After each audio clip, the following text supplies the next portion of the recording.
Hi everyone. आज की इस वीडियो में हम लोग देखने वाले हैं कोऑर्डिनेट ज्योमेट्री का एक बहुत ही इम्पोर्टेंट कॉन्सेप्ट, जिसको हम लोग बोलते हैं क्या, एरिया ऑफ ट्रायंगल। एरिया तो तुम लोग बहुत फाइंड आउट किए होगे इससे पहले, स्क्वायर का एरिया, सर्कल का एरिया और भी बहुत सारे एरिया, ट्रायंगल का भी एरिया फाइंड आउट किए होगे। लेकिन इस वाले एरिया में तुमको ट्रायंगल का एरिया बहुत थोड़ा अलग तरीके से फाइंड आउट करना है। इसमें तुमको जो फार्मूला दिया है ना, वो कोऑर्डिनेट ज्योमेट्री का फार्मूला है। तो इस वीडियो को एंड तक ध्यान से देखना, इस एरिया ऑफ ट्रायंगल को कैसे फाइंड आउट करते हैं इसको सीखने के लिए। और जब इसका एक तुमको मैं फार्मूला बताऊंगा और उस फार्मूले को याद करने का मैं 2 सेकेंड का ऐसा ट्रिक बताऊंगा, उसको अगर तुम सीख लिए तो तुमको फार्मूला रटने की ज़रूरत नहीं पड़ेगी। तुम फार्मूला अपने आप बना लोगे एग्ज़ाम में भी। अगर तुम एग्ज़ाम में भूल गए रट के, तो उसको उस ट्रिक से तुम आसानी से याद रह जाएगा तुमको। ठीक है। एरिया ऑफ ट्रायंगल का अगर तुम फार्मूला देख लिए तो फिर उस पर तुमको एक क्वेश्चन कराऊंगा, ताकि तुम्हारा एक प्रैक्टिस हो जाए और तुम्हारा ये पूरा कॉन्सेप्ट क्लियर हो जाए। ठीक है, तो चलिए शुरू करते हैं कहानी को। एरिया ऑफ ट्रायंगल निकालना है हमें। तो पहले देखो, एरिया ऑफ ट्रायंगल में ये जो ट्रायंगल है, ट्रायंगल का साइड पहले देखो। ये साइड ए, ये वर्टेक्स बी, ये वर्टेक्स सी। 3 वर्टेक्स होता है ना, तीनों वर्टेक्स को हम जब एक साथ मिला देते हैं तो जो शेप बनता है उसी को ट्रायंगल बोलते हैं। अब ट्रायंगल में तुमको सिंपल जो पुराना अपना जो भी ट्रायंगल का एरिया निकालने के लिए पढ़े हो तुम लोग, उसको भूल जाओ। अब इसको देखो, इसमें तुमको 3 वर्टेक्स दिया है और तीनों वर्टेक्स का तुमको कोऑर्डिनेट दिया रहेगा। ठीक है। ये मान लो फर्स्ट वर्टेक्स है, ठीक, ये सेकेंड वर्टेक्स है, ये थर्ड वर्टेक्स है, ये फर्स्ट वर्टेक्स है। तो इसको तुमको देखो, इसका वर्टेक्स कैसे लिखना है ये देखो। पहले एक्स कामा वाई, यहाँ पे भी लिख देना, बी वाले में भी एक्स कामा वाई, और ये यहाँ पे भी लिख देना एक्स कामा वाई। ठीक है, तीनों जगह लिख दिया, x comma y, x comma y, x comma y. अब ये फर्स्ट वर्टेक्स है ना, तो यहाँ पे नीचे x1 y, ऐसे ये वर्टेक्स क्या हो जाएगा, एक x1 कामा y1। ऐसे ही ये b के लिए सेकेंड वर्टेक्स है ना, यहाँ पे 2 लगा देना, तो ये क्या हो जाएगा, x2 y2। और देखो c वर्टेक्स तीसरा है ना, इसके लिए यहाँ पे 3 लगा देना, x3 y3। ऐसे तुम्हारा ट्रायंगल का कोऑर्डिनेट ज्योमेट्री में क्या होता है, हम लोग कोऑर्डिनेट से खेलते हैं, x1 y1 x2 y2 ऐसे रहता है। तो वही हम लोग इस वर्टेक्स के लिए कोऑर्डिनेट लिख रहे हैं, x1 y1, b के लिए x2 y2, c के लिए x3 y3। ठीक है। अब तीनों का तुम क्या निकाल दिए, वर्टेक्स निकाल दिए। तो अब फार्मूला देखो, फार्मूला होता कैसे है ये। ठीक है। और फार्मूला को मैं देखो ध्यान से देखना, एकदम लिख रहा हूँ जो जो, एकदम ध्यान से दिमाग खोल के एकदम ध्यान से देखना कैसे लिख रहा हूँ। जो जो मैं जैसे जैसे लिख रहा हूँ वैसे वैसे तुम 3 से 4 बार लिख दोगे ना, तुमको पूरा याद हो जाएगा फार्मूला। देखो, सबसे पहले लिखना है 1/2। ठीक है, 1/2 समझ में आया। अब ऐसे ब्रैकेट लगा देना है, फिर एक और ब्रैकेट लगाना है। ठीक। अब यहाँ पे क्या लिखना है, x1। अब आगे कुछ छोड़ देना है लाइन। ठीक। फिर यहाँ पे प्लस लिखना है, फिर यहाँ पे क्या लिखना है, x2। फिर आगे कुछ थोड़ा सा छोड़ देना है जगह, फिर क्या लिखना है, x3। ठीक, इतना लिख दिए। अब देखो, अब फिर x1 पे आ जाना है, x1 पे ऐसे ब्रैकेट लगा देना है। ठीक, यहाँ पे ये ब्रैकेट ना लगाओ, यहाँ पे लगाओ, x1 पे बाद ऐसे ये ब्रैकेट लगा देना है। अब फिर क्या लिखना है, y। फिर क्या लिखना है, थोड़ा सा जगह छोड़ के y, ब्रैकेट क्लोज कर देना है। ठीक। फिर ये x2 वाले पे आ जाओ, यहाँ पे फिर क्या लिखना है, y। फिर थोड़ा सा जगह छोड़ दो, फिर क्या लिखना है, y। फिर यहाँ x3 वाले में आ जाओ, फिर यहाँ पे क्या लिखना है, y, फिर y, फिर ब्रैकेट क्लोज कर देना है। फिर x1 पे आ जाओ। फिर यहाँ से स्टार्ट करना है तुमको, y से स्टार्ट करना है। यहाँ से क्या करना है, जहाँ पे तुमको याद कर लो एक 2 लिखना है, ठीक, 2। फिर आगे बढ़ते जाओ जैसे काउंटिंग बढ़ता है। फिर नेक्स्ट वाले y पे क्या लिखना है, 3, ठीक। y यहाँ पे कंप्लीट हो गया। और फिर x2 में आ जाओ। x2 में यहाँ पे जो ख़त्म किए हो y3, वहीं से स्टार्ट करना है यहाँ पे। तो y के नीचे क्या लिखोगे, 3। यहाँ पे 3 खत्म हुआ है ना, 3 लिख दिए, ठीक। अब देखो 3 के बाद क्या आ गया है, 1 आ गया है ना।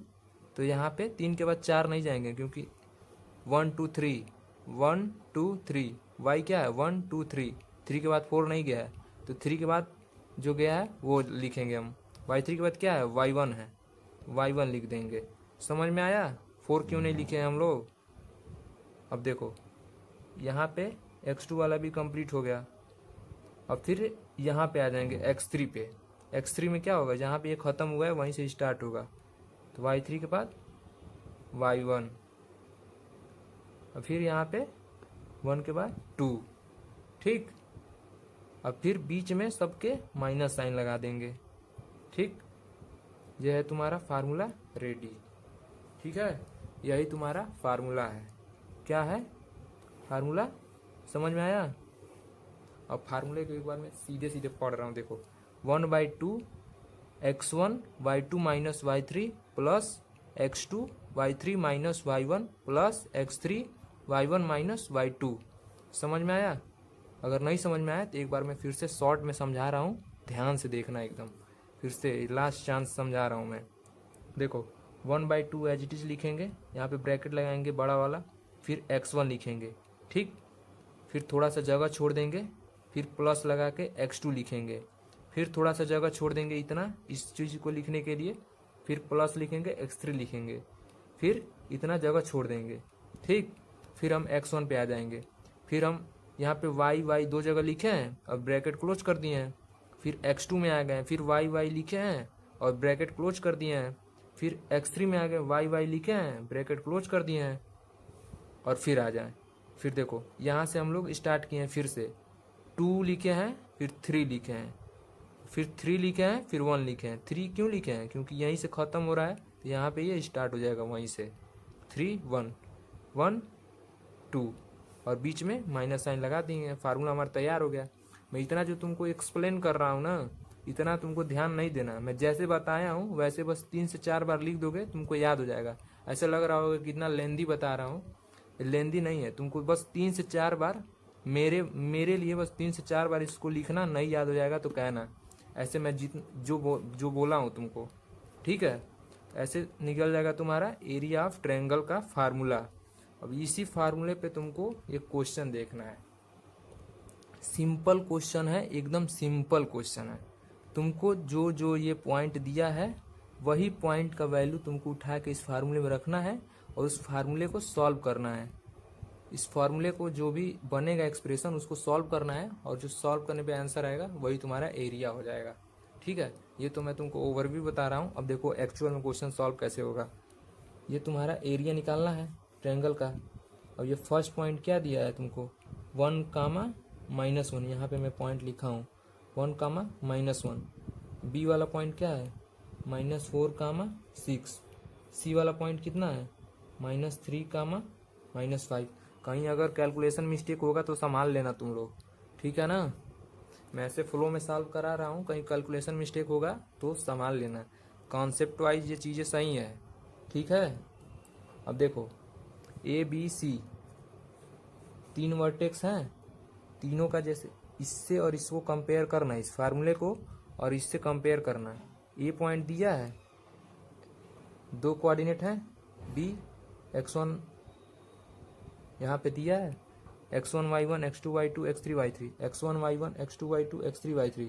यहाँ पे हम लोग सीधे सीधे लिख दे रहे हैं ताकि कंफ्यूजन नहीं होगा। x1 y1, यहाँ पे x2 y2 और यहाँ पे x3 y3, ठीक है। ऐसे इतना लिख दिए। अब हमको सीधे फार्मूले में अप्लाई करना है। देखो मैं एक बार फिर से खुद से फार्मूला लिख रहा हूँ ताकि तुम्हारा एक बार फिर से रिवीजन हो जाए। Area of triangle find out करने के लिए क्या होता है, हाफ, ऐसे ब्रैकेट x1, फिर गैप छोड़ देंगे थोड़ा सा, फिर x2, फिर गैप छोड़ देंगे थोड़ा, x3, ठीक। फिर यहाँ पे आ जाएंगे y y ऐसे, फिर y y ऐसे, फिर y y ऐसे, ठीक है। अब यहाँ पे क्या लिखेंगे हम, 2 से स्टार्ट करेंगे, 2 के बाद 3, बीच में माइनस लगा देंगे, फिर यहाँ पे 3, फिर 1, बीच में माइनस लगा देंगे, फिर यहाँ पे 1, फिर 2, बीच में माइनस लगा देंगे। तुम्हारा फार्मूला तैयार हो गया। अब इस फार्मूले में तुमको डायरेक्ट वैल्यू रखना है, x1 y1, x2 y2, x3 y3, तुमको सब पता है वैल्यू। ए का वैल्यू, ए वर्टेक्स का वैल्यू क्या है, x1 y1, बी वर्टेक्स का वैल्यू क्या है, x2 y2, सी वर्टेक्स का क्या है, x3 y3। तो जो भी वैल्यू है इस फार्मूले में डालो, तुम्हारा area of triangle find out निकल के आ जाएगा। देखो कैसे। अब इसको सॉल्व करते हैं। हाफ x1 की वैल्यू क्या है, सेम ध्यान से देखो, जो वैल्यू है मैं ऐसे उठा रहा हूँ, इसको ध्यान से देखना है। x1 की वैल्यू 1 है, y2 की वैल्यू क्या है 6, माइनस y3 की वैल्यू क्या है -5, ठीक।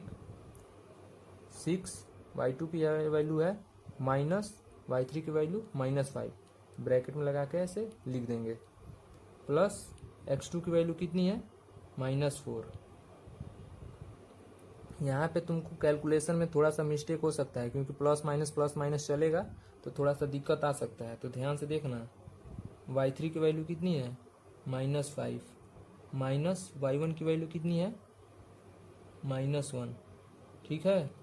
फिर प्लस x3 की वैल्यू कितनी है -3, कामा y1 की वैल्यू कितनी है -1, माइनस y2 की वैल्यू कितनी है 6। वैल्यू कैसे रखा हूँ समझ में आया है, कुछ नहीं किया हूँ, जो यहाँ पे लिखा हूँ वही वैल्यू यहाँ से उठा के इसमें रख दिया हूँ, ठीक है। x1 की वैल्यू देखो 1 है, y2 की वैल्यू देखो 6 है, y3 की वैल्यू -5 है, ऐसे ही सब वैल्यू में रख दिया हूँ। अब इसको सॉल्व करते हैं। Half 1 as it is, 6 minus minus क्या हो जाएगा प्लस, तो 6 + 5, ये क्या हो जाएगा प्लस माइनस माइनस, ये हो जाएगा -4, ये क्या हो जाएगा -5 माइनस माइनस प्लस, ये क्या हो जाएगा +1, प्लस माइनस माइनस -3, ये क्या हो जाएगा -1 -6, कितना हो जाएगा, माइनस माइनस है तो ऐड हो जाएगा -7, ठीक है। ऐसे इसको थोड़ा थोड़ा करके स्टेप बाय स्टेप सॉल्व करते जाएंगे तो ये सॉल्व हो जाएगा।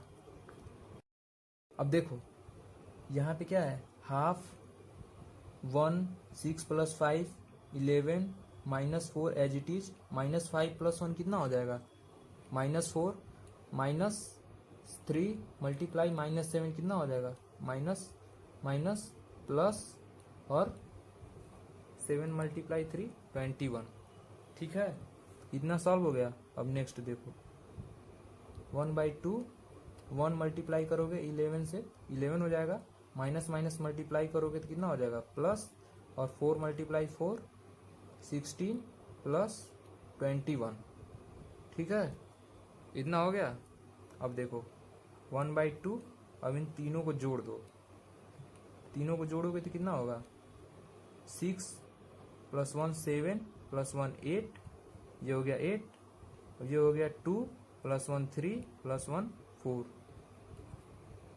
अब इसको सॉल्व कर दो, ये 2 से कटेगा, 2 2 × 4, 2 4 × 8, ठीक है। तो यहाँ पे क्या हो जाएगा 24 स्क्वायर, क्या होगा मीटर स्क्वायर, किलोमीटर स्क्वायर क्या होगा, ये सब नहीं होगा, यहाँ पे होगा यूनिट, समझ में आया। 24 स्क्वायर यूनिट इसका एरिया हो जाएगा। एरिया ऑफ ट्रायंगल कितना हो जाएगा 24 स्क्वायर यूनिट। ऐसे तुमको स्टेप बाय स्टेप करके सॉल्व करना है। देखो इसमें 1 पॉइंट 2 पॉइंट और है, उसको तुम ध्यान से देख लो। पॉइंट ये है कि अगर ये पॉइंट जो तुम्हारा एरिया निकल रहा है 24 स्क्वायर यूनिट निकल रहा है ना। अगर ये एरिया तुम निकाल रहे हो और बाय डिफॉल्ट अगर ये 0 आ जाए, 0 आने का मतलब समझ में आ रहा है तुमको क्या हुआ? 0 आने का मतलब ये हुआ कि ये कोलिनियर हुआ। कोलिनियर का मतलब ये हुआ कि ये जो पॉइंट है तुम्हारा ए बी सी, तीनों पॉइंट सेम लाइन पे आ रहे हैं। ए बी सी, ऐसे ये तीनों पॉइंट सेम लाइन पे आ रहे हैं। जब सेम लाइन पे आ रहे हैं तो ये कभी ट्रायंगल बनेगा ही नहीं, क्योंकि ट्रायंगल बनने के लिए क्या चाहिए तुमको? 3 साइड चाहिए और तीनों साइड अलग अलग पॉइंट पे कट करना चाहिए। यहाँ पे क्या है, तीनों पॉइंट एक ही लाइन पे आ रहे हैं। जब एक ही लाइन पे आ रहे हैं तो वो कभी ट्रायंगल बनेगा नहीं, जब ट्रायंगल बनेगा नहीं तो उसका एरिया 0 हो जाएगा। इसीलिए इसको बोल रहे हैं हम लोग क्या, कोलिनियर पॉइंट। ठीक है, इस पे तुम्हारा एनसीईआरटी में क्वेश्चन भी है अलग से। Area of triangle find out करने के बाद तुमको क्वेश्चन सॉल्व करने के लिए भी बोला जाएगा कि बताओ ये कोलिनियर है कि नहीं। अगर वो ट्रायंगल का एरिया 0 आ जाएगा तो उसको क्या हम बोलेंगे, वो पॉइंट कोलिनियर है। ठीक है, अब देखो दूसरा पॉइंट ये कि ये कोऑर्डिनेट ज्योमेट्री चल रहा है। अगर इसमें कहीं वैल्यू तुम्हारा निगेटिव में भी आ गया, इस ये एरिया अगर निगेटिव में भी आ गया, जैसे -24 आ गया, तो भी तुम इसको बाई डिफॉल्ट +24 मान लोगे। इसलिए क्योंकि एरिया हम निकाल रहे हैं, एरिया निकाल रहे हैं मतलब कुछ जगह होगा वहाँ पे। जगह होने का मतलब कुछ पॉइंट ऐसा होगा, जैसे ये एरिया निकाल रहे हैं हम, तो इस एरिया में कुछ वैल्यू होगा और ये वैल्यू कभी निगेटिव नहीं आएगा। इसलिए उसका जो वैल्यू आएगा वो प्लस में आएगा हमेशा। ठीक है, ये 2 पॉइंट तुमको ध्यान में रखना है बस, कि कभी भी एरिया निगेटिव नहीं हो सकता। पहला point, area not be negative. ठीक है, दूसरा पॉइंट ये है कि अगर एरिया बराबर 0 आ गया, ठीक है, ट्रायंगल का एरिया निकालना है, 0 आ गया, तो उसको क्या बोलेंगे, कोलिनियर, कोलिनियर बोलेंगे। ठीक है, ये 2 पॉइंट ध्यान में रखना और ये फार्मूला ध्यान में रखना। इस पे ये तुमको मैं क्वेश्चन करा दिया हूँ, इसको ध्यान में रखना। इस पे तुमको अब जो भी क्वेश्चन है वो तुमको सब अच्छे से समझ में आ गया है। अब तुम एनसीईआरटी के जितने भी क्वेश्चन है इससे रिलेटेड वो सब सॉल्व कर सकते हो अच्छे से, और जो तुम्हारे पीवाईक्यू भी हैं क्वेश्चन इस पे आए हुए हैं वो भी सॉल्व कर सकते हो तुम। ठीक है, तो आई होप तुमको पूरा ये अच्छे से कॉन्सेप्ट समझ में आ गया होगा और फार्मूला तुमको जो ट्रिक बताया हूँ वो भी समझ में आ गया होगा। अगर समझ में आ गया होगा तो वीडियो को लाइक कर देना और चैनल को सब्सक्राइब कर लेना। अभी देख ही रहे हो मैं कॉपी पे वीडियो बना रहा हूँ, क्योंकि मेरे पास अभी उतना इक्विपमेंट है नहीं। अगर इक्विपमेंट नहीं है तो मैं तुम्हारे लिए अच्छे से वीडियो बना नहीं पा रहा हूँ। तो अगर तुम सपोर्ट दिखाओगे अच्छे से तुम लोग, तो फिर कुछ और तुम लोग के लिए अच्छे से करूँगा और डिजिटल बोर्ड पे पढ़ाया जाएगा। अगर सपोर्ट बनाए रहोगे तो, और शेयर करोगे वीडियो को, सब्सक्राइब करवाओगे तो देखा जाएगा। तो फिर मिलते हैं नेक्स्ट वीडियो में।